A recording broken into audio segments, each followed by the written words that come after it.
Здравствуйте, в студии Николай Борисов и обзор чрезвычайных происшествий. 15 генералов силовых ведомств покинули свои должности указом президента России. Владимир Путин освободил от должности генералов МВД, МЧС, ФСИН и Следственного комитета. Документ опубликован на официальном портале правовой информации. Напомним, в июне глава государства отправил в отставку 6 генералов МЧС и МВД. Среди них были первый заместитель главы МЧС Владимир Степанов, а также начальник Кемеровского отделения МЧС генерал-майор Александр Мамонтов, который стал фигурантом уголовного дела о пожаре в торговом центре «Зимняя вишня». 542 человека поплатились за то, что попытались в грубой форме вернуть свой долг. В общей сложности они заплатили более 23 миллионов. Суды стали наказывать тех, кто пытается запугать должника, желая вернуть свой долг. В качестве примера можно привести случай, который произошел в Архангельске. Женщина заняла деньги и не смогла получить их в срок.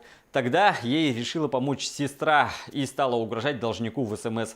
Мужчина, в свою очередь, обратился к судебным приставам, которые взыскали с неудачливых коллекторов штраф 5000 рублей. Таким образом, практика показала, что обычные граждане не имеют права грубо воздействовать на должника. Отмечу, что с этого года в силу вступили поправки. Человек может давать в долг и при этом не брать со второго лица расписку до 10 тысяч рублей. Тогда в суде будут учитывать СМС и показания свидетелей. Но если на долг была дана сумма более чем 10 тысяч рублей, то в суде принимают только договор займа. Следственный комитет России начал проверку по факту обнаружения тела женщины, попавшей под снежную лавину более 30 лет назад. Внимание, видео не предназначено для лиц, не достигших 18 лет. В апреле 1987 года группа в составе 5 человек взошла на Эльбрус. Предположительно, ее возглавлял инструктор по фамилии Лыков. После того, как группа не вернулась, начались поиски, которые не дали результатов. Спасатели МЧС Карачаево-Черкесской республики эвакуировали с Эльбруса тело 31-летней женщины. У нее имеются множественные переломы конечностей и ребер, что характерно при попадании человека под снежную лавину.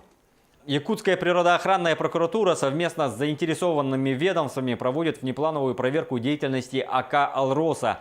Напомним, что после прорыва дамб на дражных полигонах месторождения Ириляхская россыпь сточные воды попали в реки Ирилях, Малая Ботобуя и Вилюй. Сообщается, что сегодня в Сунтарский район выезжает межведомственная рабочая группа для определения оценки ущерба природе. Она будет проведена во всех районах, расположенных вдоль реки Вилюй. Результаты обследования будут представлены в комиссию по предупреждению и ликвидации чрезвычайных ситуаций и обеспечению пожарной безопасности республики, которую возглавляет Айсен Николаев. Участники ДТП в Мирнинском районе не помнят, кто был за рулем. Сообщение о происшествии поступило из больницы, куда попал 16-летний подросток. Выяснилось, что 4 молодых людей катались на Тойоте Камри. По дороге из Алмазного в Мирный водитель выехал в кювет и опрокинулся. Пили пиво. Подросток получил сотрясение мозга, тупую травму живота и множественные переломы ребер. Он потерял сознание и пришел в себя только в реабилитационном отделении Мирнинской центральной районной больницы. При этом никто не мог вспомнить, кто был за рулем.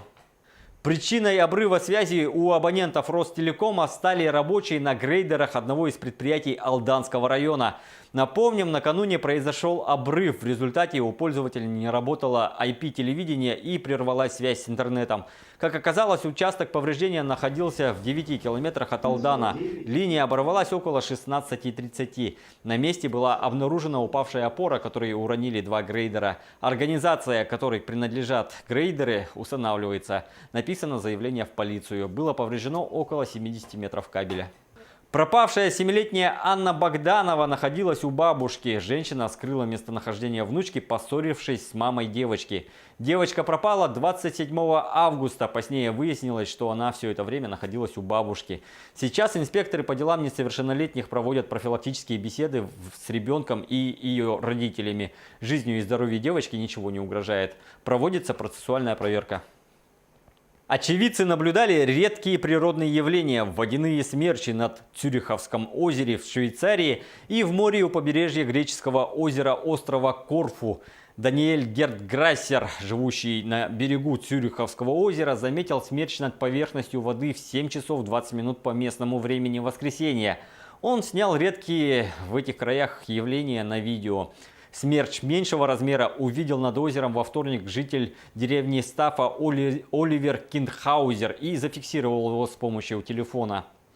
Николь Кенни и ее друг проводят отпуск на греческих островах. Переправляясь на пароме с Корфу на Паксос, они стали свидетелями, как водяной столб поднимается над морем. В результате проведенной проверки подтвердилась информация о пострадавшем в ходе беспорядков в немецком Хемнице, гражданине России. 27-летний молодой человек стал жертвой столкновений ультраправых и их противников. Как отмечается, состояние россияне отмечается как удовлетворительное, угрозы для жизни нет.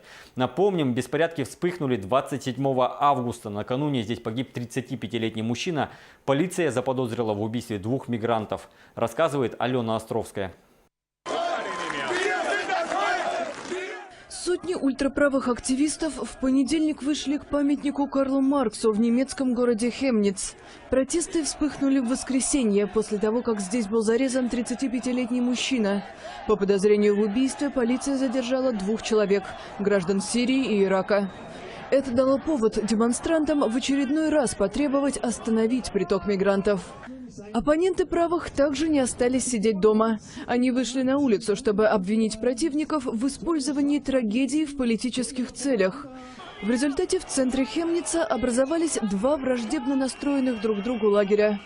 Полиция вынуждена была выстроить между разгоряченными активистами линию разграничения, чтобы предотвратить столкновение. Однако манифестанты были настроены на конфликт. С обеих сторон в сотрудников сил правопорядка периодически летели камни, бутылки и фаеры. Досталось и гражданским. По данным полиции, пострадали несколько человек, включая 18-летнего афганца и 15-летнюю немку. Местные власти призвали обе стороны конфликта сохранять спокойствие и заявили, что не потерпят самосуда. На этом пока все. Берегите себя.